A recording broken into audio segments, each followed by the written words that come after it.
जय हिंद दोस्तों, जय हिंद बच्चों।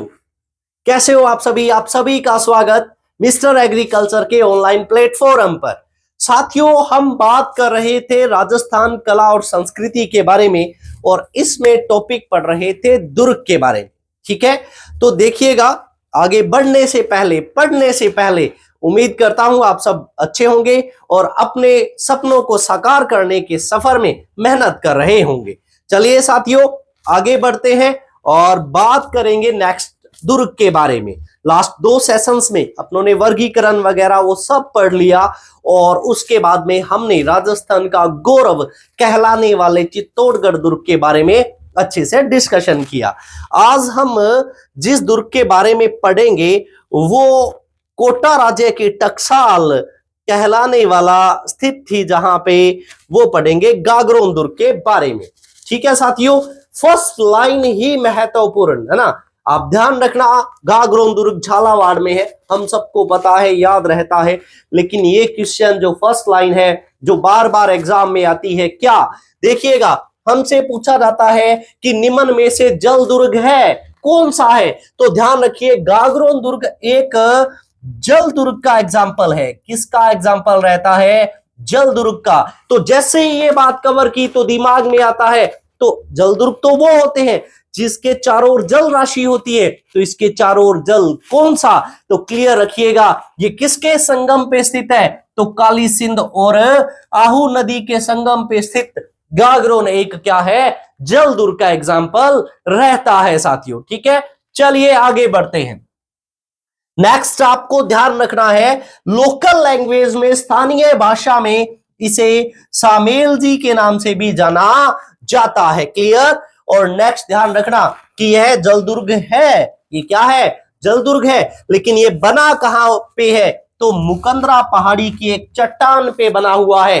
और ध्यान रखना साथियों, इंटरेस्टिंग बात, यह हमारे देश का एकमात्र ऐसा जलदुर्ग है जो कि चट्टान पे, एक लंबी कठोर चट्टान पे बना हुआ है, लेकिन बिना नींव का है।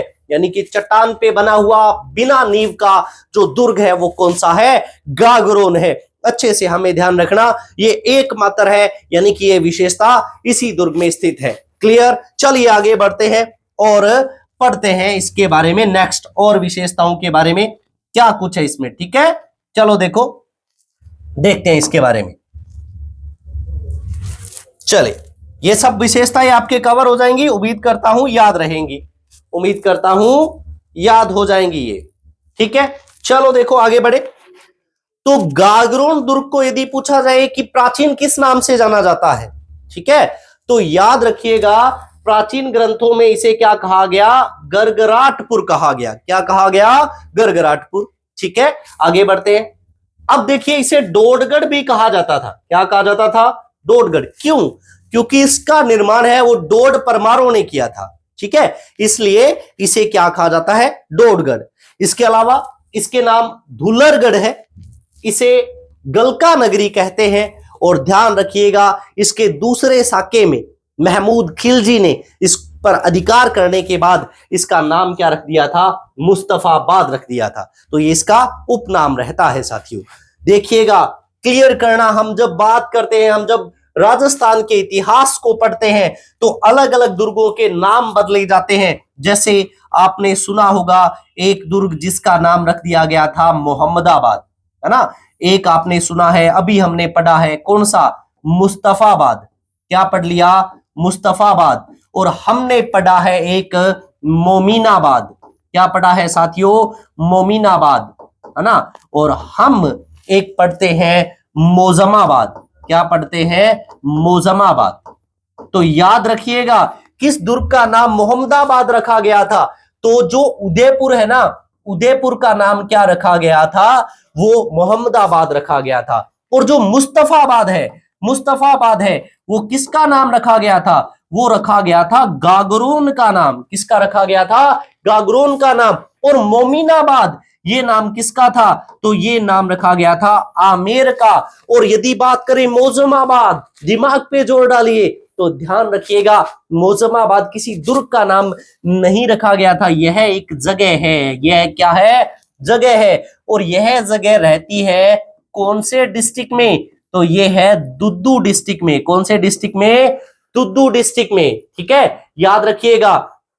और ये बात भी क्लियर करना, यहां पे मोजमाबाद में मानसिंह फर्स्ट का क्या हुआ था? जन्म हुआ था। मानसिंह फर्स्ट की जन्म स्थली है ये बात क्लियर करनी है। ठीक है साथियों, याद रखिएगा। आगे बढ़ते हैं और पढ़ते हैं। और ये बात मैंने आपको अच्छे से बता दी है कि बिना नींव के एक कठोर चट्टान पे बना हुआ देश का एकमात्र दुर्ग है। ठीक है, चलिए आगे बढ़े। उसके बाद नेक्स्ट यदि हम बात करें तो इसका निर्माण किसने करवाया? जैसा कि मैं बता चुका हूं, इसका निर्माण करवाया था किसने? तो डोडो परमारों के द्वारा, डोडा परमारों के द्वारा। और कौन सा? बिजल देव था। कौन था? बिजल देव। तो इसका निर्माण है वो किसने करवाया? तो याद रखिएगा, डोड परमारों ने। इसीलिए इसका नाम क्या था? डोडगढ़ था। और बिजल देव डोड को हराया किसने? देवन सिंह खिंची ने। खिंचियों ने हरा दिया और इस पर अधिकार कर लिया और इसका नाम क्या रख दिया? गागरोन रख दिया। क्या रख दिया? गागरोन रख दिया। ठीक है, चलिए आगे बढ़ते हैं। एक बात बहुत इंपॉर्टेंट अच्छे से याद रखिएगा कि एक ग्रंथ है बिसलदेव रासो। कौन सा है? बिसलदेव रासो। और इस ग्रंथ के अनुसार इसका निर्माता कौन था? बिसलदेव चौहान था साथियों। ठीक है, चलो आगे बढ़ते हैं। एक पहाड़ी का जिक्र आता है गीदकराई, जो कि गागरोन दुर्ग से संबंधित है। क्या है? तो गागरोन दुर्ग के पास के जो पहाड़ी है गीदकराई, जहां पर कैदियों को सजा दी जाती थी, है ना, कैदियों को वहां से धक्का दे दिया जाता था। क्लियर? तो अपने से पूछा जाए, गीदकराई जो कैदियों को सजा देने के लिए पहाड़ी चयनित थी, वो कहां पे है? तो गागरोन में। ओके, ये बात ध्यान रखना, गीदकराई नाम है। कहीं और ही आप सोचने लग जाओ, आपके दिमाग में कुछ और ही नाम आ जाए, है ना, तो गीदकराई नाम हो, ध्यान रखिए। चलो आगे बढ़ते हैं। नेक्स्ट देखिएगा, उसके बाद यदि हम बात करें, नेक्स्ट क्या है? इस दुर्ग में रचित ग्रंथ की बात करते हैं। देखो, हम ये बात करते हैं कि पृथ्वीराज राठौड़, जो कि बीकानेर रियासत से संबंधित थे, है ना, उनको गागरोन दुर्ग की रियासत दी जाती है। और वो गागरोन दुर्ग के अंतर्गत अपना ग्रंथ वैली किशन रुक्मणी लिखते हैं। तो क्या इसके अलावा भी कोई ऐसा ग्रंथ है जो इस दुर्ग के अंतर्गत लिखा गया? तो ध्यान रखिएगा, एक बहुत ही फेमस ग्रंथ रहता है अचल दास खिंचीरी वचनी का, जिसके रचयिता थे शिवदास गार्डन, है ना। ये ग्रंथ भी यहीं रचित है। और अपनों ने ये तो बहुत बार पढ़ा है कि पृथ्वीराज राठौड़ का वैली किशन रुक्मणी ग्रंथ है, वो इसी दुर्ग में लिखा गया साथियों। ठीक है, क्लियर रखना, याद रखना। चलो आगे बढ़ते हैं। नेक्स्ट, उसके बाद इसमें देखने योग्य दर्शनीय स्थलों का जिक्र करें तो दुर्जन साल के द्वारा बनाया गया एक मंदिर, कौन सा मंदिर? मधुसूदन मंदिर है, दर्शनीय स्थल में महत्वपूर्ण रहता है, याद रखिएगा। जालिम कोट, इस दुर्ग के चारों ओर का परकोटा, तिहरा परकोटा है ना, वो जालिम कोट कहलाता है। जालिम सिंह झाला के द्वारा इसका निर्माण किया गया साथियों, इसलिए ध्यान रखिएगा इसका नाम क्या पड़ा? जालिम कोट। तो गागरोन दुर्ग से संबंधित ये भी बात ध्यान रखिए। बुलंद दरवाजा, हमसे यदि पूछा जाए कि औरंगजेब द्वारा बनाया गया जो बुलंद दरवाजा है वो कौन से दुर्ग में है, तो ध्यान रखना कौन से में है? गागरोन में है। इसके साथ साथ में एक बावड़ी, एक जौहर कुंड, अंधेरी बावड़ी, वो भी कहां पे है? तो ध्यान रखिए वो स्थित है गागरोन दुर्ग के अंतर्गत। इसके अलावा अपने को और कौन कौन सी बातें हैं जो यहां पे हैं देखने योग्य स्थल है? तो इस दुर्ग में एक टकसाल, है ना, सिक्के डालने की जगह टकसाल स्थित थी। और ध्यान रखना, ये जो टकसाल है ये कोटा राज्य की थी। कौन से राज्य की टकसाल थी? तो कोटा राज्य की टकसाल। ठीक है साथियों, कोटा राज्य की टकसाल थी, ये बात अच्छे से याद रखिएगा।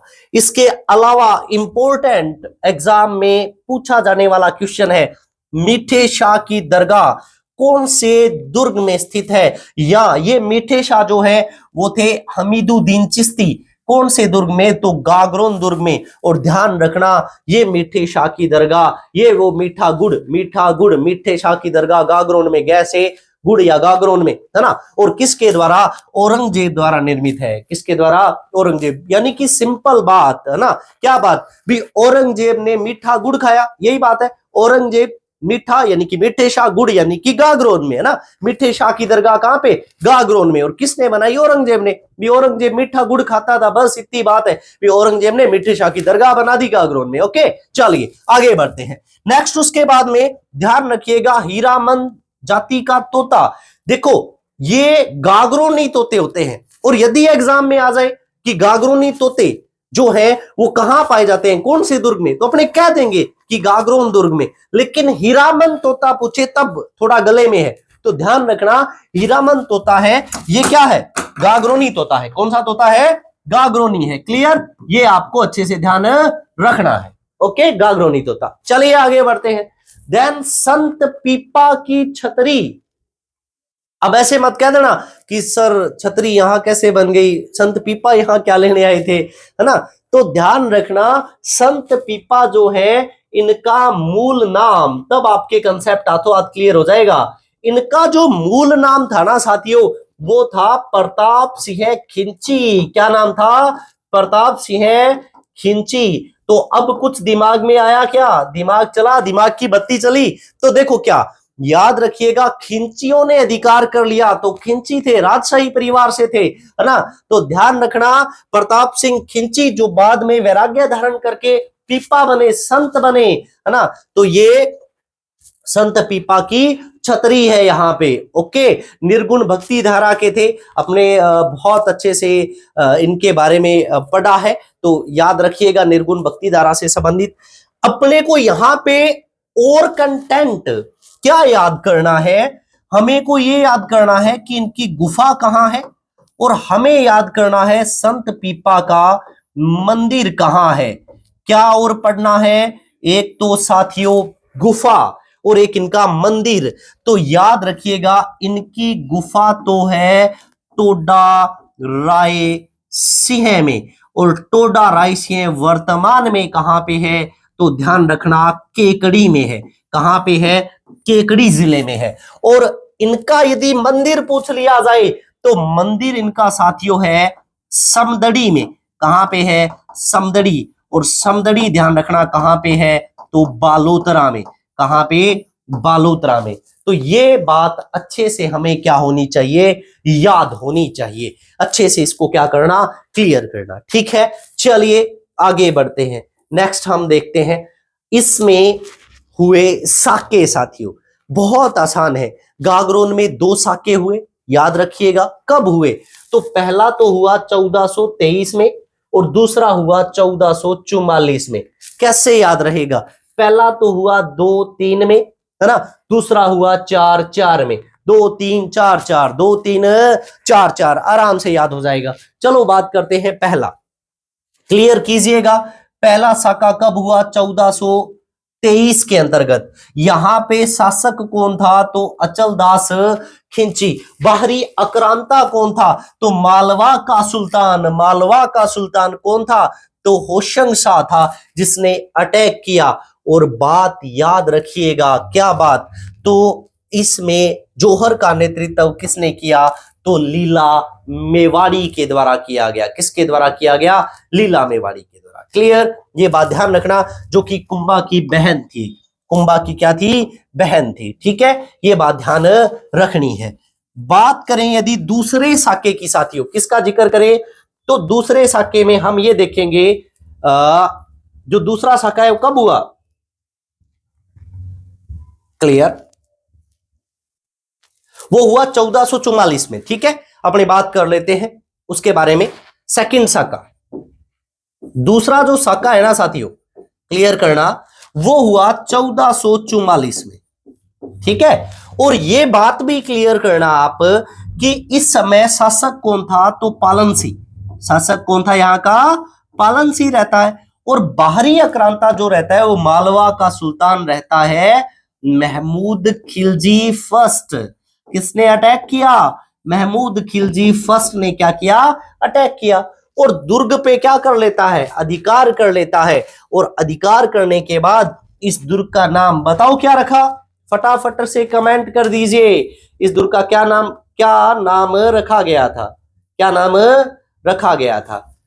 तो ध्यान रखिएगा, इस दुर्ग का नाम रखा गया था मुस्तफाबाद। क्या रखा गया?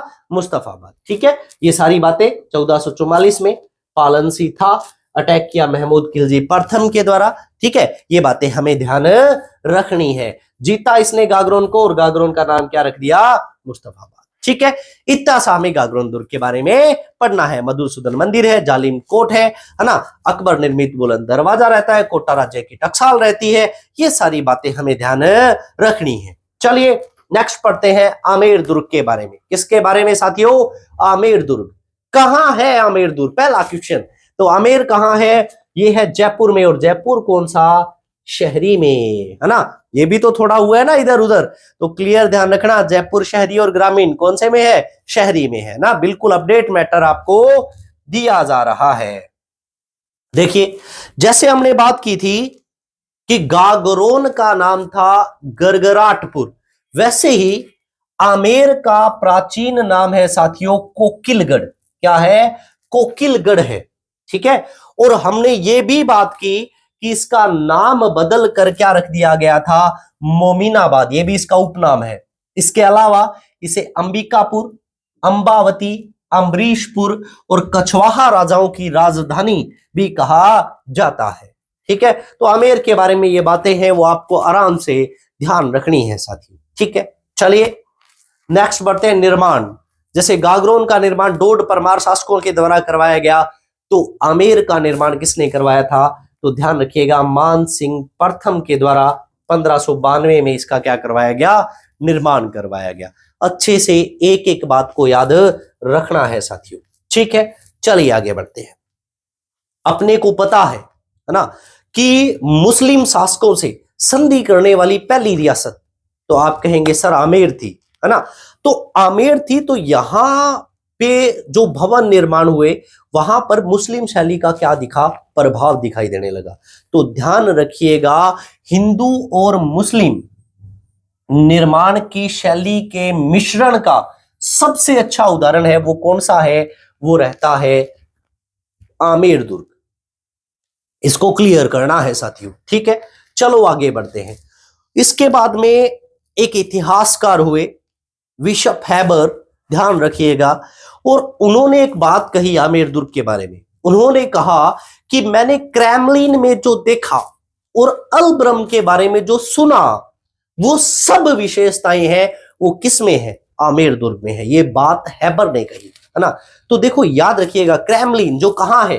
ध्यान रखना, क्रेमलिन जो रूस में है ना, और अलब्रम जो कहां पे है? स्पेन में है ना। उसने कहा कि इसकी जो विशेषता है ना, इनकी जो विशेषता है वो सारी आमेर दुर्ग में है। तो हमसे पूछा जाए कि क्रेमलिन और अलब्रम से तुलना किसने की? तो हैबर भाई साहब ने। किसने कर दी? हैबर भाई साहब ने, है ना। इस बात को अच्छे से लर्न रखिएगा, याद रखिएगा ना। और हिंदू मुस्लिम जो शैली है, इसके मिश्रण का बहुत अच्छा उदाहरण, ये ध्यान रखना। हम बात करें दर्शनीय स्थल, है ना, तो यहां पे मंदिर बना हुआ है शिला देवी का मंदिर। ठीक है, ये याद रखें। इसके अलावा महत्वपूर्ण, देखिए यहां पे और मंदिर है, सुहाग मंदिर, यश मंदिर, सुख मंदिर। ये मंदिर क्या है? तो ध्यान रखना, इन तीनों मंदिरों का बहुत ही इंपॉर्टेंट बात है, अच्छे से सुनिएगा। इन तीनों मंदिरों का निर्माण करवाया था किसने? मानसिंह फर्स्ट ने। किसने करवाया साथियों? मानसिंह फर्स्ट ने। ठीक है, किस लिए? तो ध्यान रखना, रानियों के मनोरंजन के लिए। किसके लिए? रानियों के मनोरंजन के लिए, है ना। ये तो वो बात हुई कि यदि कोई पूछे कि आप महारानी कहाँ है, तो कहा जी मंदिर गेड़ी है ना। लेकिन रानियां हट जागे ताश खेलने लग रही है ना, यानी कि मनोरंजन बातें कर रही हैं। तो ये जो महल बनाए गए, इनका नाम मंदिर के नाम पे रख दिया गया, रानियों के मनोरंजन के लिए ये थे। अच्छे से याद रखिएगा। चलिए उसके बाद में आपको क्लियर करना है, एक मंदिर है जगत शिरोमणि मंदिर, है ना। तो कनकावती, रानी कनकावती अपने पुत्र जगत सिंह की याद में जगत शिरोमणि मंदिर बनाती है। इसके बारे में विस्तार से अपने मंदिरों में पढ़ेंगे, ध्यान रखिएगा। नेक्स्ट है शीश महल, यानी कि याद रखिएगा, शीश महल के बारे में पढ़ते हैं। क्या है? कांच से बना हुआ महल, कांच से निर्मित। बताओ, याद रह जाएगा। कौन सा कांच लगा हुआ है? तो बेल्जियम कांच। कौन से कांच से? बेल्जियम कांच से निर्मित है। एक बात याद रही। ओके, आगे बात करते हैं। किसने बनाया? तो मिर्जा राजा जयसिंह ने, मिर्जा जयसिंह कह लें या जयसिंह फर्स्ट कह लें, उसके द्वारा यह निर्मित है, याद रखिएगा। और इसे दर्पण महल भी कहते हैं। क्या कहते हैं? दर्पण महल भी कहते हैं, या आपने कहे कि दर्पण धाम के नाम से जाना जाता है। ओके, चलो आगे बढ़े। यहीं पर बनी हुई है अकबर की मीनार। देखिएगा, औरंगजेब का बुलंद दरवाजा कहां? गागरोन में। अकबर की मीनार कहां? आमेर में। कहां पे? आमेर में। याद रखिएगा, ये याद रखने हैं, है ना। ये मंदिर वगैरह ये सब आपको याद रखने हैं। मुख्य प्रवेश द्वार, देखिएगा फर्ग्यूसन ने एक बात कही कि यह विश्व का सर्वश्रेष्ठ प्रवेश द्वार है। वो जो प्रवेश द्वार है वो इसका क्या है? मुख्य प्रवेश द्वार। मैं बात कर रहा हूं किसकी? गणेश पोल की, है ना। गणेश पोल विश्व का सर्वश्रेष्ठ प्रवेश द्वार है। ये कहा किसने? फर्ग्यूसन ने। एक इतिहासकार थे, फर्ग्यूसन ने ये बात कही साथियों, ठीक है। फर्ग्यूसन ने ये बात कही। तो याद रखिएगा कि इसका यदि आमेर का प्रवेश द्वार पूछा जाए मुख्य है तो गणेश पोल है ना। इसके साथ एक बात याद आती है, एक एग्जाम में पूछा गया कि जलेब चौक किन दो प्रवेश द्वारों के बीच स्थित है ना। तो याद रखना, जलेब चौक जो है वो आमेर दुर्ग में है। क्या है स्टोरी, बात करते हैं। मानो इस तरीके से समझना कि ये आपका क्या है? आमेर दुर्ग का परकोटा है, ठीक है। इसका ये प्रवेश द्वार है, मुख्य प्रवेश द्वार है, जिसको अपने कहेंगे गणेश पोल है। क्या है? गणेश पोल। आप मेरी बात को अच्छे से समझिएगा। गणेश पोल के बाद में इस तरीके से खाली जगह, जिसे कहा गया जलेब चौक। क्या कहा गया साथियों? जलेब चौक। और जलेब चौक के इस तरफ यहां पे एक और पोल, एक और प्रवेश द्वार बना हुआ है, जय पोल। क्या बना हुआ है? जय पोल। तो ध्यान रखना, जलेब जो चौक है ना, ये वाला, ये किसके, ये किन दो पोलों के बीच में है? तो एक तो जय पोल और दूसरा गणेश पोल, ठीक है। ये बात भी हमसे पूछी जाती है क्वेश्चन में, पेपर में आया हुआ क्वेश्चन है, तो अच्छे से याद रखना ना, कंटेंट्स को याद करना। देखो मैं ये कहूंगा कि कंटेंट के दम पे हम आपके बीच में आपका मार्गदर्शन करने के लिए आए हैं, तो अच्छे से पढ़ो, अच्छा कंटेंट पढ़ो, है ना। तो आगे पढ़िए, देखिए। इसके अलावा यहाँ पे दो महल या दरबार अपने कहें, एक तो दीवाने आम और एक दीवाने खास। बहुत पढ़ते हैं इनके बारे में भी, आम लोगों से राजा मुलाकात करने के लिए दीवाने आम में, और वीआईपीज के लिए दीवाने खास, है ना। ये बात कीजिए। आगे देखते हैं, जल सोर्स, ठीक है। तो मावठा झील है, केसर क्यारी है ना, ये बात करेंगे। दोलाराम बाग है, दोलाराम बाग है, ये ध्यान रखना। यहां एक बात अच्छे से क्लियर करना, ये क्वेश्चन आता है कि कौन सी झील में आमेर दुर्ग की परछाई दिखाई देती है? तो मावठा झील में आमेर दुर्ग की परछाई दिखाई देती है साथियों। आमेर दुर्ग की परछाई, है ना, कौन से झील में दिखती है? तो मावठा में, ये याद रखिएगा। इसके अलावा अपने बात करें अन्य महलों की, है ना, तो देखिए यहाँ पे मानसिंह का महल, बहुत माथो मारियो यार, बन दुर्ग बनाई हुई तो बिंगो महल तो वह कोई, है ना। तो मानसिंह का महल, 24 रानियों का महल, है ना, ये भी जायज है। बालाबाई की साल है यहाँ पे, और दिल को खुश करने वाला महल भी यहीं पे है। आगे बात करें, नेक्स्ट देखिए, हमसे पूछा जाता है कि एक जैसे 9 महल कहाँ है? तो हम कहते हैं नाहरगढ़ में। हमसे यदि पूछ लिया जाए एक जैसे 16 महल कहाँ है? तो आपका आंसर होगा साथियों आमेर दुर्ग में। कहाँ? आमेर। तो एक जैसे 16 महल आमेर में है। एक महल बहुत ही इंपॉर्टेंट है एग्जाम की दृष्टि से, कदमी महल। देखिएगा, याद रखिएगा, स्टार लगा लीजिएगा। क्या चीज कि जो कदमी महल है ना, पहली बात ये आमेर के दुर्ग में प्राचीनतम महल है, एक बात। और सबसे इंपॉर्टेंट बात यह है कि कदमी महल में क्या होता था? कछवाहा राजाओं का राज तिलक किया जाता था, ठीक है। तो कदमी महल है कहां? आमेर में, याद रखिए। यहां पर राजाओं का राज तिलक होता था और प्राचीनतम इमारत है। ये बातें हमें अच्छे से ध्यान रखनी है। उम्मीद करता हूं आपने गागरोन, आपने आमेर, इसके बारे में अच्छे से पढ़ा होगा, इसके कंसेप्ट क्लियर करने की कोशिश की होगी, ठीक है। तो इसको अच्छे से क्लियर करना, ठीक है। तो आज के सेशन में इतना सा साथियों, थैंक यू, प्यारा सा। तो ध्यान रखना, है ना। एक महत्वपूर्ण बात कि हम सब आपके बीच में आपका मार्गदर्शन करने के लिए, तो ये आपको कहूंगा कि कंटेंट को एंजॉय कीजिए, मेहनत कीजिए, लेकिन उसके साथ साथ आपका ये दायित्व बनता है कि आप उस हर एक साथी तक इस प्लेटफॉर्म को शेयर करें जो कि एग्रीकल्चर के क्षेत्र में कैरियर बनाना चाहता है, या जैसे एग्रीकल्चर सुपरवाइजर, सहायक कृषि अधिकारी, जेट, इसकी वो तैयारी कर रहा है। तो उससे ये प्लेटफॉर्म को शेयर करें, कंटेंट को एंजॉय करें, मेहनत करते रहें, अपने सपनों को साकार करें, स्वास्थ्य का ध्यान रखें। धन्यवाद साथियों, मिलते हैं नेक्स्ट सेशन के अंतर्गत। थैंक यू, बहुत बहुत धन्यवाद।